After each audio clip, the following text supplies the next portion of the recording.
Tout le monde, très heureux de vous retrouver. C'est un grand plaisir de nous sentir ensemble alors qu'on est un petit peu éloigné quand même sur le plan physique. D'habitude, il y a toujours une conférence à Mishkenot le premier jour de fête. En général, ça porte sur la Haggadah, pour préparer le deuxième soir. Aujourd'hui, on va changer un petit peu, mais puisque nous sommes en fait à mi-chemin entre les premiers jours de Pessah et les derniers jours. Je voudrais quand même démarrer par une citation de la Haggadah pour ne pas déroger à la tradition. Dans la Haggadah, on lit à un moment donné, vous vous rappelez tous, Rabbi Yossé Aglili Omer, Minayin ata Omer shelaku hamitzrim umitzrayim eser makot valayam laku chamishim makot. D'où savons-nous que lorsque les Hébreux étaient en Égypte, les Égyptiens ont subi 10 plaies, et lorsqu'ensuite ils se sont retrouvés dans la mer Rouge, ils ont subi 50 plaies. Et vous vous rappelez, le principe, c'est que à propos de l'Égypte, il est dit c'est le doigt de Dieu, et à propos de la mer des Joncs, il est dit c'est la main de Dieu. Donc il y a 5 doigts dans une main, donc ça fait 5 fois plus. La question qu'on peut poser, c'est, nous sommes le soir de Pessah, le 15 Nissan, anniversaire de la sortie d'Égypte. Alors comment ça se fait que ce soir-là, on développe, il y a des développements, parce qu'après Rabbi Yossé Aglili, il y a d'autres auteurs qui viennent, et on développe sur ce qui s'est passé sur la mer Rouge, alors que la mer Rouge s'est passée 7 jours plus tard. En quoi le récit de la mer Rouge participe au récit de la sortie d'Égypte? La réponse paraît bien simple, c'est que, en vérité, la délivrance finale par rapport à l'Égypte n'a pas eu lieu le 15 Nissan.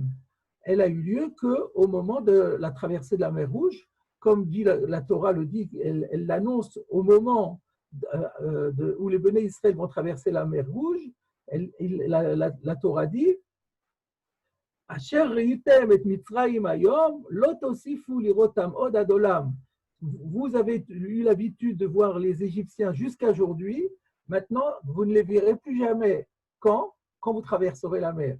Donc la Géoula d'Égypte, la Yetziat Mitzrayim, elle est inséparable du récit de la traversée de la mer Rouge, et elle a donc toute sa place le soir de la Haggadah, le soir où on récite la Haggadah. Quand on dit Kol HaMarbe Arezeh Meshubach, que plus on développe des réflexions et des récits concernant la sortie d'Égypte, ça englobe aussi le récit de la traversée de la mer Rouge.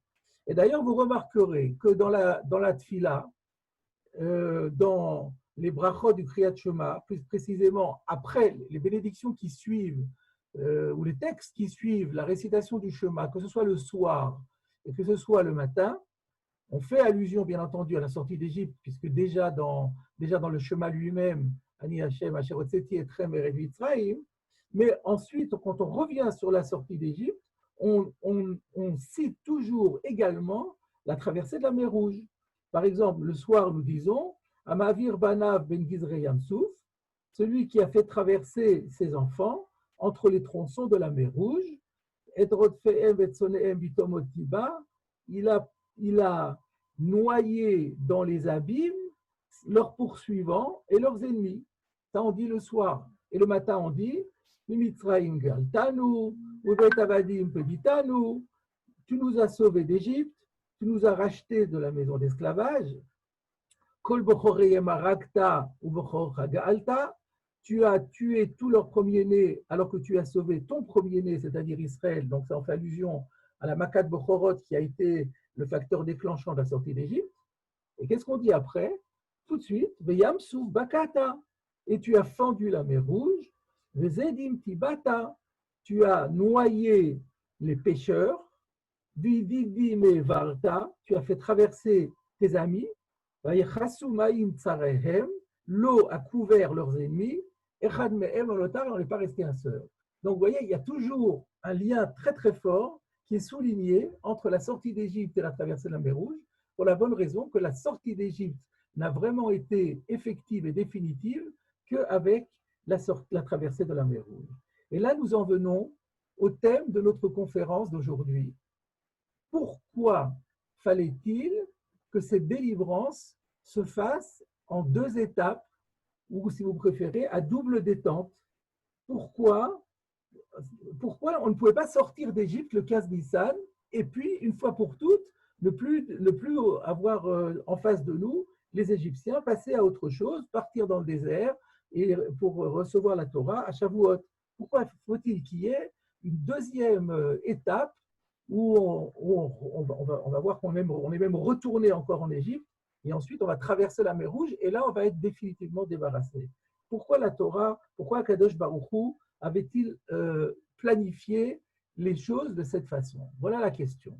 Et en quelque sorte, ce qu'on est en train d'expliquer, c'est, on sait très bien qu'à Pessah, le premier jour de fête et le dernier jour de fête en Eretz Israël sont vraiment jours de fête, alors qu'entre les deux, c'est Chol HaMoed. En Chutz La'aretz, on double la mise, c'est les 2 premiers jours et les 2 derniers jours.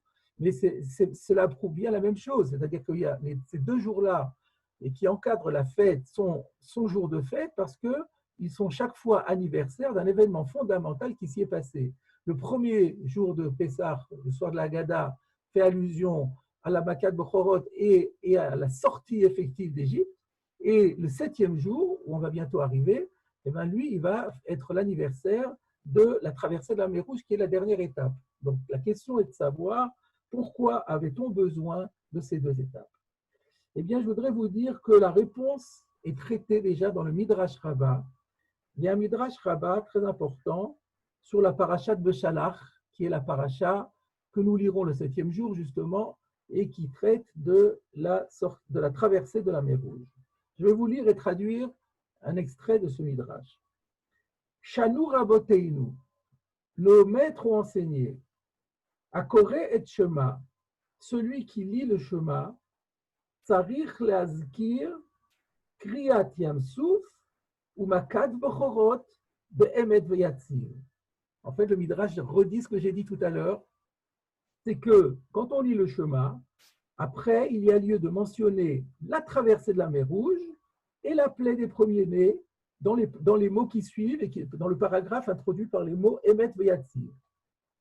Ve'imlo izkir en machzirin oto. Si quelqu'un ne l'a pas fait, il a sauté ce passage, c'est pas grave, c'est pas rédhibitoire, on ne lui demande pas de recommencer.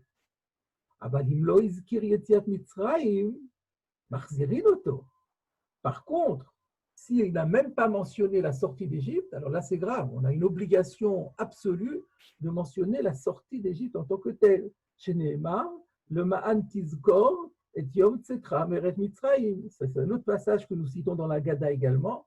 Il est bien dit, il faut que tu te souviennes du jour de ta sortie du pays d'Égypte, tous les jours de ta vie. Alors donc, le Midrash dit, il y a une différence entre la sortie d'Égypte elle-même, dont la mention est rédhibitoire, si on ne l'a pas faite, et la mention de la sortie d'Égypte, de la traversée de la mer Rouge et de la plaie des premiers-nés, qui est obligatoire, mais pas rédhibitoire. Ma ben yetziat Mitzrayim le kriyat Yamsouf. Alors, quelle différence y a-t-il entre la sortie d'Égypte et la traversée de la mer Rouge? Et là, chez Yetziat Mitzrayim Kasha, la sortie d'Égypte, c'était difficile. Chez Nehemar, O Anissa Elohim, comme dit le verset, un Dieu a-t-il essayé? Je développerai plus tard ce verset. Et un autre verset, Ve'etrem lakach Hashem, et Dieu vous a pris. Ça aussi, je vous situerai et vous expliquerai ces versets, mais le Midrash, à ce stade-là, ne dit rien de plus. Tedalocha, Shezu Kashamizu, et la preuve que ceci est plus dur que cela, plus difficile que cela, ceci, c'est-à-dire la sortie d'Égypte, était plus difficile que la traversée de la mer Rouge. Chez Veyetziat Mitzrayim Katuv, Anochi Hashem Elokecha. À propos de la sortie d'Égypte, Dieu dit « Je suis ton Dieu ». On fait allusion ici aux 10 commandements. Les 10 commandements commencent par « Anochi Hashem Elokecha, Asher Hotzeticha me'eretz Mitzrayim ». Dieu se présente à Israël quand il lui donne les 10 commandements comme étant celui qui les a fait sortir d'Égypte. Le Midrash fait remarquer qu'il n'y a pas écrit qui vous est fendu, qui est fendu la mer Rouge pour vous, mais qui vous est fait sortir d'Égypte. Donc le nom de Dieu, on le trouve juxtaposé par rapport à la sortie d'Égypte. Aval bekriyat yamsouf eno mazkir et Hashem. On ne trouve pas que Dieu est mentionné et cherché à mettre en lien son nom avec la traversée de la mer Rouge. Voilà ce que dit le Midrash, la première partie du Midrash, qui dit donc la différence entre Yetziat Mitzrayim et Kriyat Yamsouf. Yetziat Mitzrayim, c'est caché, c'était difficile. Qu'est-ce que ça veut dire? Qu'est-ce que c'est que cette difficulté? Vous savez qu'il y a un commentaire sur un classique sur le Midrash Rabbah qui s'appelle le Etz Yosef. Le Etz Yosef dit, pour comprendre ce Midrash, il faut étudier un autre Midrash. Le Midrash Shocher Tov, c'est le nom du Midrash sur les psaumes, sur les Teilim. Il y a un Midrash spécifique sur tous les psaumes. Sur le psaume 114, verset 6, le Midrash, donc là je vous cite, donc pour éclairer mon premier Midrash, je vais vous citer un second Midrash. Donc le deuxième Midrash dit O Anissa Elokim lavo lakachat logoy mikerev goy. Alors ce verset-là, c'est un verset que nous lisons dans Parashat Vaetchanan. Et d'ailleurs, le passage qui commence par Kitolid Banim ou Nevanim, mais que nous lisons le matin de Tisha B'Av. Et dans ce cadre-là, le verset dit avez-vous vu une chose pareille, que Dieu essaye de venir prendre pour lui un peuple du milieu d'un autre peuple. La Kachat Goy, Mikerev Goy. Qu'est-ce que ça veut dire? Amar Rabbi Abba Bar Acha Beshem Rabbi Chanin Ma'u Goy Mikerev Goy. Qu'est-ce que ça veut dire? Prendre un peuple du sein d'un autre peuple. Que Adam Sheshomet et Taoubar Mime'e Be'ema. Comme un homme qui prend le fœtus et qui le fait sortir de la matrice de l'animal. En d'autres termes, les Béné Israël, au moment de la sortie d'Égypte, sont comparés à un fœtus qui se trouve dans le ventre de la vache. Le fœtus, non seulement est complètement passif, il n'intervient pas du tout pour sortir, mais il semblerait même que chez les animaux, on est obligé, le berger est obligé d'intervenir, de rentrer les mains à l'intérieur pour en extraire le fœtus. Car Otsi Akadosh Baruch Hu et Israël et Mitzrayim, c'est exactement de la même façon qu'Akadosh Baruch Hu a fait sortir Israël d'Égypte. Chez Nehemar, Goy Mikerev Goy. Le mot Mikerev, dit le Midrash, c'est comme Vakerev Akraïm. Quand on parle dans les sacrifices, on parle de Kerev, c'est-à-dire des intestins, donc le ventre. Donc Kerev ici, pas au sens figuré, mais au sens propre. Donc Israël était en quelque sorte dans le ventre de l'Égypte et Dieu a fait sortir Israël du ventre de l'Égypte comme un berger. Le Midrash Ocher Tov continue encore et dit la Madnout Sa'ar la Nishmat. Nous avons ici appris qu'il y avait une souffrance pour celui qui sort, pour celui qui est enlevé. Il semblerait que le fœtus, non seulement ne fait rien pour sortir, mais il n'a pas envie de sortir. Et qu'au moment où le berger rentre les mains pour le faire sortir, il y a une véritable douleur qu'éprouve le fœtus qui est en train de devenir un animal né. Il souffre au moment de cette sortie. Alors, donc le Midrash nous dit, à partir du moment où on a comparé Israël à un fœtus qui sort, donc on a déjà appris qu'Israël a souffert au moment de sortir. Sa'ar la shomet minaïm, d'où savons-nous que celui qui a opéré cette extraction, en l'occurrence le Saint béni soit-il, a lui aussi souffert, si on peut parler ainsi, chez Nehemar, et là c'est l'autre verset qui était cité dans le premier Midrash de Beshalach, Vayotzi etrem mikura barzel. C'est toujours dans Vaetchanan, c'est dans le même contexte, où Dieu dit, Dieu vous a sorti, le verset dit, Dieu vous a sorti du creuset en fer de l'Égypte. Et le Midrash dit la chose suivante, que Adam, chez Notel, est à Esh, mitor, à court, chez l'obetsevet, de l'obesmartout. C'est comme quelqu'un qui prendrait le fer incandescent de la forge ou du creuset il le prendrait sans utiliser de pince, ni même de chiffon, c'est-à-dire il va prendre le feu avec ses mains. Si l'on peut parler ainsi, c'est de la même façon qu'Akadosh Baruch Hu a fait quand il a fait sortir Israël. En d'autres termes, dans ce midrash, qui vient expliquer l'autre midrash, mais qui demande lui-même à être expliqué, il y a écrit que Dieu et Israël ont tous les deux souffert au moment de la sortie d'Égypte et par la sortie d'Égypte, à cause de la sortie d'Égypte. Et c'est ça le cachet. Et quand le premier Midrash disait que la Yetziat Mitzrayim, elle était cacha parce que c'était très difficile. Israël était en position d'un fœtus qui peut pas et qui veut pas sortir. Et Dieu, si l'on peut parler ainsi, est en position du berger qui est obligé de forcer la sortie, mais qui en plus se brouille le moment où il le fait. Qu'est-ce que ça veut dire? On ne comprend pas non plus. Alors, le Etz Yosef dit que l'intention du Midrash, c'est de dire que les Béné Israël ne méritaient pas de sortir d'Égypte du fait de leur comportement. Et que la Midat Hadin, la tribu de rigueur, la tribu de justice, s'opposait en accusatrice et s'opposait complètement à la délivrance du peuple d'Israël. C'est ça qui a mis les Béné Israël en position de danger. Et c'est ça donc la souffrance dont il est question, c'est parce que Israël était accusé par la Midat Hadin qui lui disait ils n'ont pas le droit de sortir. Et quand on dit que Dieu souffre, c'est parce que Dieu a dû aller à l'encontre de son attribut de rigueur. Et pour Dieu aussi, c'est douloureux, parce que Dieu aurait souhaité pouvoir agir en fonction de la justice. Quand il est obligé de forcer, en quelque sorte, la justice et d'aller contre la justice, si on peut parler ainsi, c'est une souffrance pour Akadosh Baruch Hu. Voilà ce que dit le Etz Yosef. Le Rav Goldwirt, que j'aime bien citer souvent dans un de ses commentaires à Soufat Marachot, il développe ce thème plusieurs fois. Et il renvoie à un autre midrash où les choses sont beaucoup plus explicites et qui vont en même temps vous permettre de mieux comprendre ce dont on parle. Voilà ce qu'il y a dans le midrash Shir HaShirim. Et ce n'est pas par hasard, parce que Shir HaShirim, c'est ce que l'on lit à Pessah. Il y a écrit la chose suivante.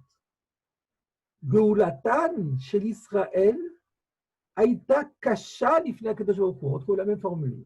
La délivrance d'Israël était dure aux yeux de Dieu.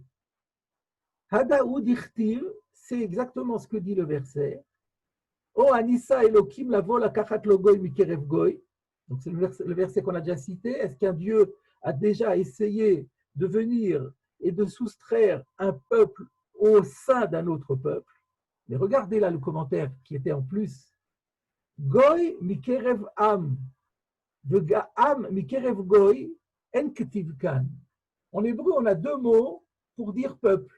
On a le mot am, aïn même, un peuple, am Israël, et on a le mot goy, qu'on traduit par nation, mais qui veut dire peuple aussi.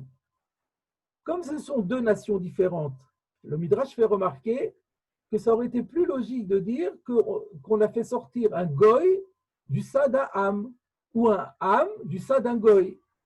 Mais pas de dire goy mikerev goy. En disant goy mikerev goy, on a l'impression que ce sont deux sosies. Alors c'est ça. Goy mikerev am, ve am mikerev goy, en ktiv kan, c'est pas écrit comme ça. Et la goy mikerev goy, ça veut dire quoi? Sheayu eilu areilim, ve eilu areilim. Les uns, c'est-à-dire les Égyptiens, étaient non circoncis, Elou et les autres, c'est-à-dire les Hébreux, étaient aussi incirconcis. Elou megadlin blourit, Ve'elou megadlin blourit. Les uns et les autres se laissaient pousser des mèches. Alors, faire pousser des mèches, ce n'est pas un problème simplement d'esthétique, mais c'est parce qu'à l'époque, c'était un signe d'idolâtrie. Pareil, Elou lovche kilaim, Ve'elou lovche kilaim, le Mefarshim explique, à l'époque, il n'y avait pas de défense de porter du châtenaise, de la laine et du lin, mais c'était encore une fois un comportement typique des idolâtres. Donc, qu'est-ce qu'on est en train de dire ici? Que les Béné Israël étaient comme les Égyptiens. des idolâtres comme eux, des incirconcis comme eux. Et c'est pour ça que c'était très dur de faire sortir les Béné Israël d'Égypte. Et, et donc, ça explique bien maintenant ce que veut dire, on comprend beaucoup mieux ce que veut dire le Midrash. Donc, les trois Midrashim que nous avons cités, en fait, viennent dire que la particularité de la Geulat Mitzrayim, pourquoi c'est caché, c'est parce que c'était Neged Midat Hadin.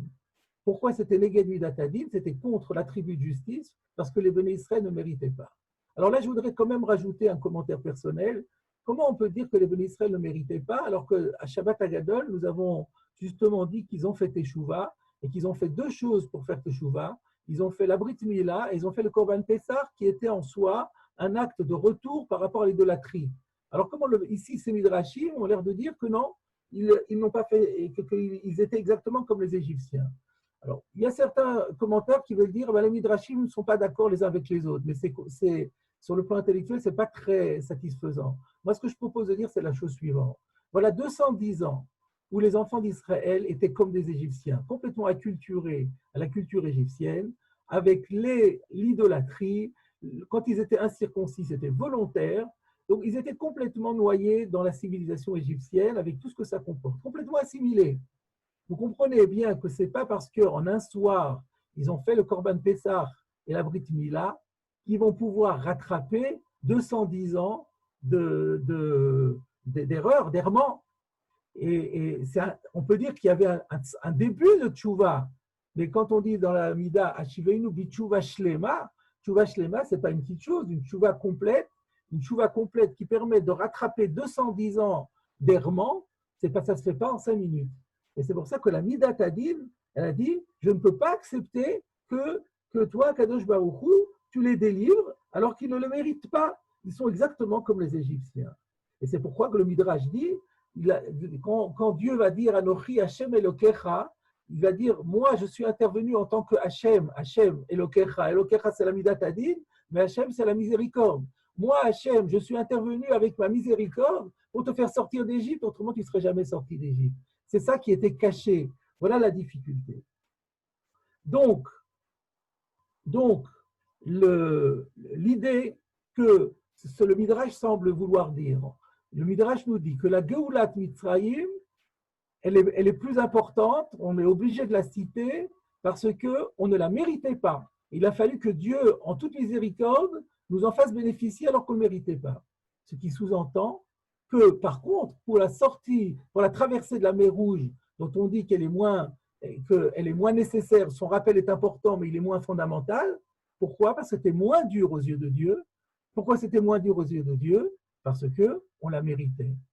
Et donc, l'idée est la suivante, c'est qu'on a eu besoin, voilà un début de réponse à notre questionnement. Pourquoi on avait besoin de 2 étapes? Parce qu'on ne pouvait pas s'arrêter après la première étape. Parce que la première étape, on ne méritait pas la sortie. Alors, Dieu nous en a fait bénéficier parce que si ce n'était pas maintenant, c'était fichu. Mais ça ne pouvait pas rester quelque chose de définitif. Parce que nous, il faut que notre délivrance, elle nous soit vraiment acquise, qu'elle soit définitive. Et pour qu'elle soit acquise et définitive, il faut la mériter.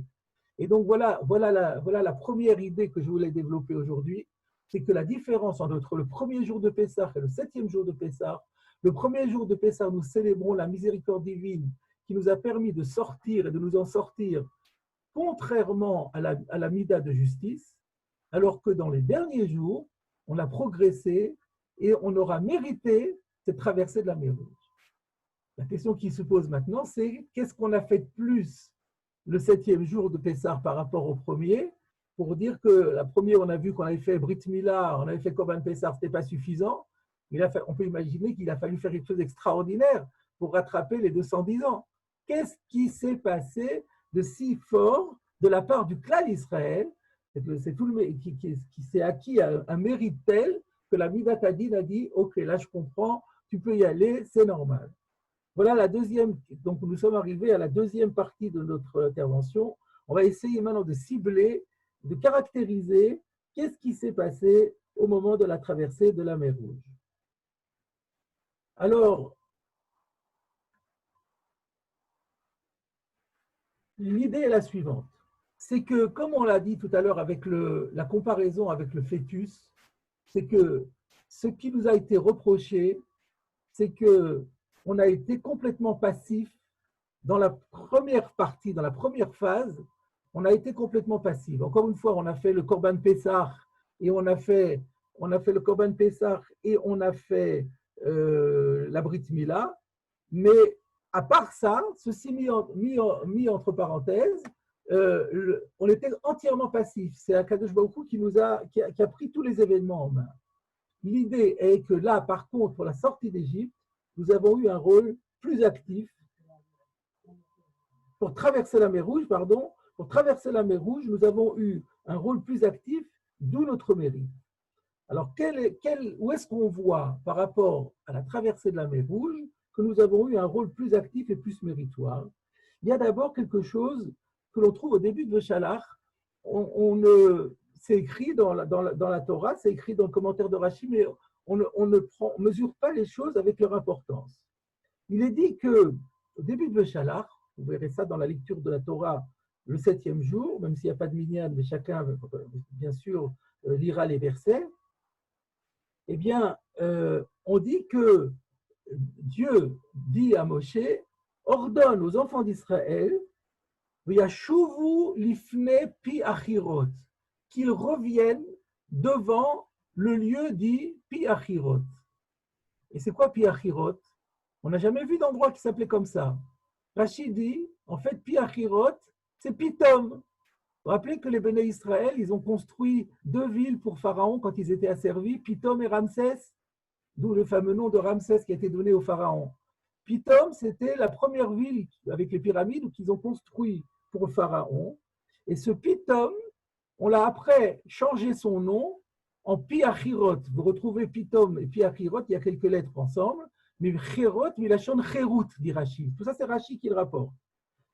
Donc, ce qui s'est passé, c'est assez incroyable que Dieu dit au Béné Israël, qui était déjà sorti d'Égypte, vous rentrez en Égypte maintenant. Vous faites demi-tour et vous rentrez en Égypte et vous regagnez la case départ. C'est assez incroyable.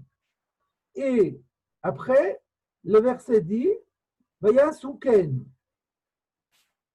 Les Béné Israël ont obtempéré. Et Rashi fait le commentaire suivant. Le Hagid Shvachan. Quand on dit que les Béné Israël ont obtempéré, c'est pour dire tout leur mérite. Chez Shamou, le Kol Moshe. Ils ont obéi à l'ordre de Moshe Rabbeinu. Velo Amrou, ils n'ont pas dit comme ils auraient pu le dire. Nitkarev el Rodfeinu. Quoi? On va se rapprocher de nos poursuivants. À notre livroir. Mais non, il faut que s'enfuir. Ils n'ont pas dit tout ça. Et là, Amrou, En lanu el adivrei ben Amram. Nous n'avons que à tenir compte que d'une chose, les paroles du fils d'Amram, c'est-à-dire de Moshe Rabbeinu. Donc, il y a un acte d'héroïsme incroyable des Béné Israël. Dieu leur dit, hop, vous faites demi-tour, vous repartez à la case départ, vous allez vous mettre dans la gueule de l'ennemi. Les Béné Israël, n'importe qui aurait dit, mais ça ne va pas, on a fait tout ça pour ça, on part maintenant, on quitte et on ne revient plus. Ils ont obtempéré complètement. Et là, ils ont fait une preuve d'une... Ça, c'est autre chose que juste faire un Korban Pessah ou de faire un acte de Brit Mila. Ça, c'est qui était simplement des pratiques religieuses. Là, c'est remettre tout son avenir dans les mains de Dieu. Et c'est juste après qu'il est dit « Uvnei Israël yotzeim beyad rama » Les Béné Israël sont sortis avec une main élevée.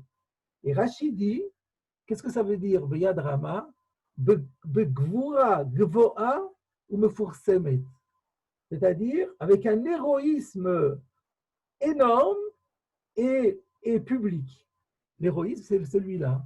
Donc, quand on lit ces psukim, on ne pense pas à tout ça. Donc, les Béné Israël ont fait un acte d'héroïsme invraisemblable et de fidélité et d'obéissance et de confiance à Moshe Rabbeinu et à travers lui à Kadosh Baruch Hu.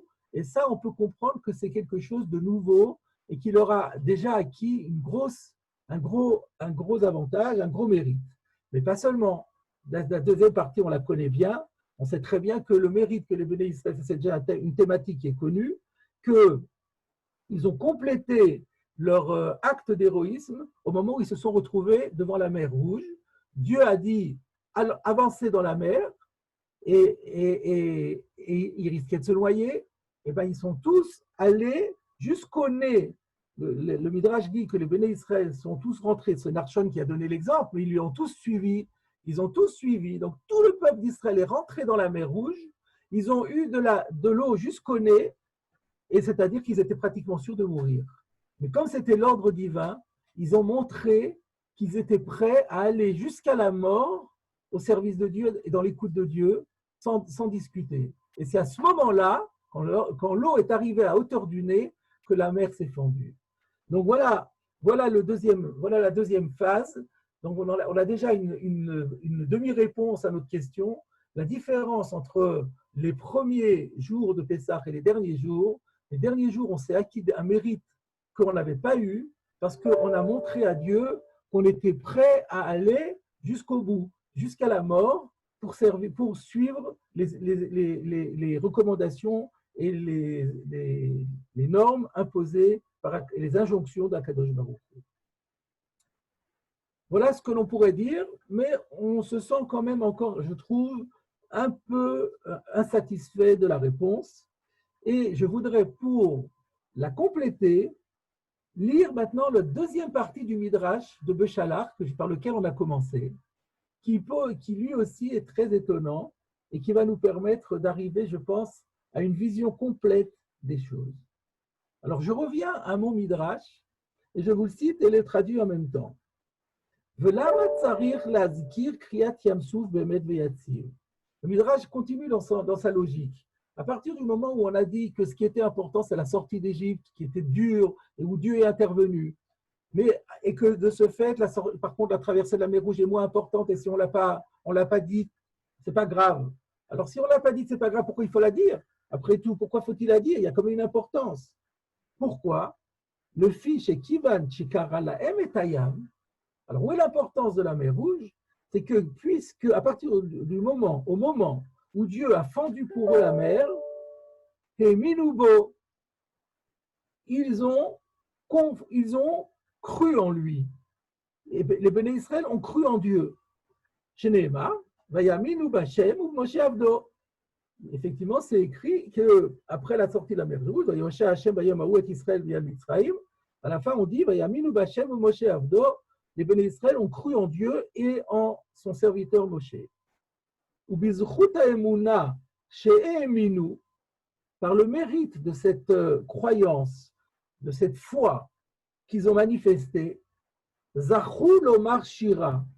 Donc, l'Aemuna leur a donné le mérite de réciter le cantique. Vesharta Aleem Shrina. Et suite à la récitation de ce cantique, Dieu a reposé sur eux. Chez Ken Ketiv Acharav, c'est pourquoi juste après il est dit Az Yashir Moshe. Moshe a chanté. Le kar, et là, écoutez la chute. Le kar tzarich adam lismor geula la tfila. Vous savez très bien qu'il y a une grande nécessité dans la halacha de juxtaposer le thème de la délivrance avec la tfila. Le soir, on dit Gaal Israël, après Yashkivenu, et puis on fait l'Amida. Le matin, c'est encore plus grave. On n'a rien le droit de dire. On dit Baruch Ata Tzur Israël, Kuma Bezrat Israël, Ufedech Numecha Yedar Israël, Goaleinu Hashem Tzurot Kumach Israël, Baruch Ata Hashem Gal Israël, Hashem Sfatai. On n'a pas le droit de faire la moindre efsek. On n'a même pas le droit de dire Amen après Gaal Israël. C'est pourquoi dans certaines communautés, on a l'habitude que le Chazan dit Gaal Israël à voix basse, pour ne pas que des gens qui ne savent pas soient tentés de dire Amen. Même le Amen, on ne peut pas le faire, parce qu'il faut être sommaire, Geoula la Tfila. Quelle est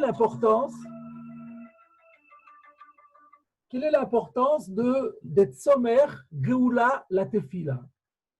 Le Midrash dit, parce que de la même façon que eux, ils ont été délivrés en traversant la mer Rouge, et juste après, ils ont fait la Shira, donc on superpose. Kriyat Yamsouf, Shira, Geoula Tfila. Qu'est-ce que ça veut dire? C'est ça qu'on voudrait expliquer. Alors, il y a pas mal de questions à soulever sur ce Midrash.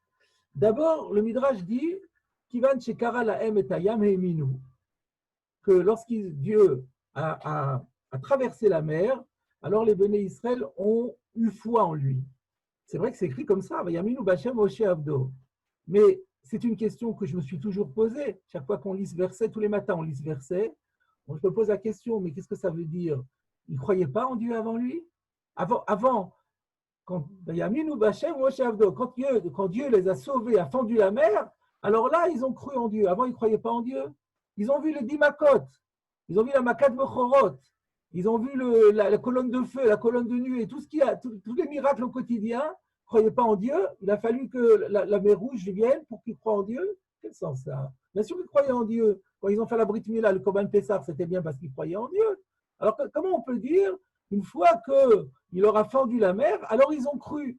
Là, il y a quelque chose de basique qui fait problème, indépendamment du Midrash. Sauf qu'avec le Midrash qu'on a vu, ça devient encore plus dur.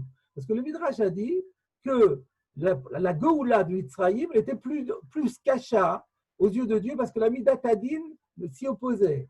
Donc là, les Béné Israël ont été confrontés à un phénomène où il n'était pas méritant. Et voilà que Dieu, dans sa grande miséricorde, les permet de sortir quand même.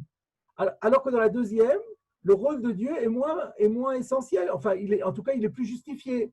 Alors, comment ça se fait que la deuxième fois où le rôle de Dieu est moins puissant, c'est là que ça déclenche leur croyance et auparavant, ça ne déclenche pas leur croyance. Donc, c'est vraiment un problème de compréhension. Et la deuxième question qu'on peut poser, c'est quand le Midrash dit, et par la Emouna, par ce mérite de cette foi, ils ont pu réciter la Shira. Quel rapport entre la Emouna et la Shira qui va déboucher après sur Gaal Israël et la Tfila? Qu'est-ce que ça veut dire? Qu'est-ce que ça veut dire que parce qu'ils ont eu le zchut de croire, alors ils ont eu le zchut de dire la Shira? Quel rapport entre les deux? La Shira, c'est simplement des remerciements. Ils auraient pu faire la Shira déjà le premier jour de Pessah aussi, d'ailleurs. Et pourquoi ils n'ont pas dit la Shira à ce moment-là? Donc voilà toutes sortes de questions que l'on pourrait poser. Et je vous propose une réponse personnelle à ces questions. C'est que je propose de dire que il y avait encore un manque de Emouna, effectivement, après la première Géoula. Bien sûr que les Béné Israël croyaient en Dieu, c'est évident. Ce n'était pas possible de ne pas croire en Dieu quand on a assisté à tous les 10 plaies et à tous les miracles extraordinaires qui se sont produits durant toute cette période-là. Mais les Béné Israël pensaient qu'ils étaient tout entiers dans la main de Dieu. C'est-à-dire que tout est déjà écrit par Dieu. Et que finalement, on est passif complètement dans notre histoire, parce que quoi qu'on dise, quoi qu'on fasse, de toute façon, tout est déjà écrit à l'avance. C'est ce que l'islam appelle le mektoub, c'est la fatalité. Donc, ils étaient quelque part enfermés là-dedans. Et donc, même lorsqu'ils sont sortis d'Égypte, ils ont vu, Dieu, il fait tout. On est dans la main de Dieu et Dieu a décidé de nous délivrer. C'est super, mais quand même, c'est frustrant. Parce que nous, on n'est que des marionnettes et on n'a absolument aucun moyen d'agir sur notre avenir. Par contre, quand on est arrivé au 7e jour de Pessah et qu'on a traversé la mer Rouge, on s'est rendu compte que si on n'était pas rentré dans la mer jusqu'au nez, la mer ne se serait jamais fendue. Donc c'est parce que qu'est-ce qui a déclenché le miracle? C'est notre rôle, c'est notre courage, c'est notre héroïsme, notre fidélité, la manifestation de notre fidélité à Dieu. C'est ça qui a généré le miracle. Ça, c'est une révélation incroyable. C'est-à-dire que c'est dans la main de l'homme de créer, de produire des miracles. Et donc également de produire le contraire. Donc là c'est une révélation invraisemblable, c'est ça la Emouna. Yaminu Bachem ou Moshe Avdo, bien sûr qu'ils croyaient en Dieu depuis longtemps, mais là ils ont découvert que quelque part notre sort est dans nos mains. On croit en Dieu, mais Dieu fait il regarde ce que nous faisons et en fonction de ce que nous faisons, il décide quoi faire. Au point que le tzaddik, il est dit, tzaddik gozer, bakadosh baruch hu mekayem. La conséquence de cette émouna, c'est que si on est un vrai tzaddik, le tzaddik, il prend un décret à Kadosh Baruch Hu, il suit, il ne discute pas. C'est kiviachol, c'est quelque chose qui paraît énorme. Ça, c'est la découverte que la traversée de la mer Rouge a générée dans l'esprit des Béné Israël. Et ça, c'est une émouna qui est authentique et qui est valable et qui a changé complètement la manière de voir des Béné Israël. Et je voudrais expliquer alors pourquoi on dit que Bizchut Haemuna Amru Shira, par le mérite de cette nouvelle croyance, de cette croyance complétée dans la providence qui n'est pas simplement des décrets divins déjà tout établis, préétablis, mais qui vont dépendre en permanence de la manière dont l'homme se comporte, ça va générer le cantique, la poésie. Quelle est la différence entre la prose et la poésie? Puisque la Shira, même dans la manière calligraphique de la Torah, la Shira, il y a des dynimes particuliers de la manière de présenter comme des vers pour montrer que c'est de la poésie. Quelle est la différence entre la prose et la poésie? La prose décrit la réalité telle qu'elle est. La poésie décrit la réalité telle qu'elle pourrait être, telle qu'elle devrait être. C'est-à-dire qu'il y a une plasticité dans la poésie qu'il n'y a pas dans la prose. La prose, c'est factuel, c'est comme ça. C'est le présent et le passé. Par contre, le futur, ça c'est le domaine de la poésie. Dans le futur, on peut espérer, on peut se projeter dans le futur. C'est pas prosaïque parce que le futur on le connaît pas. Mais on peut lorsque on est dans la Shira, on peut se projeter dans l'avenir et faire des vœux pour l'avenir et penser comment l'avenir pourrait être. Et donc c'est cela que le Midrash veut dire. Une fois que les Béné Israël ils ont compris cette grande vérité que l'homme, c'est lui qui quelque part influe sur son destin, à partir de là, ils ont pu dire la Shira, et dans la Shira, ils vont se projeter sur le futur. Et là, nous comprenons un midrash très connu, où sur le Az Yashir Moshe, le midrash dit, il n'est pas dit char, on aurait dû dire au passé, on aurait dû dire à ce moment-là, Moshe a chanté. Littéralement, le verset dit, Moshe chantera. Pourquoi ce futur? Bon, déjà, ça dit bien, ce qu'on est en train de dire, c'est que la Shira se projette dans le futur. Mais la Gemara donne l'explication suivante, Mikan le triatameti minatora. Dans ce futur est contenue la notion de résurrection des morts. Pourquoi? Parce que dans cette Shira, on envisage le futur jusqu'au bout, on envisage que l'homme est capable du meilleur, et que s'il est capable du meilleur, de la plus grande Messirut Nefesh, il peut produire les plus grandissimes. Et les plus grandissimes, ça peut aller jusqu'à la Triatamétim. Donc c'est cette notion-là que l'homme est capable de provoquer par ses efforts, mais des efforts, ce n'est pas des petits efforts, des efforts de tout son être qui vont jusqu'au don de sa vie, on peut entraîner des miracles qui vont jusqu'au, justement, la résurrection de la vie. La résurrection à la vie, on va dire.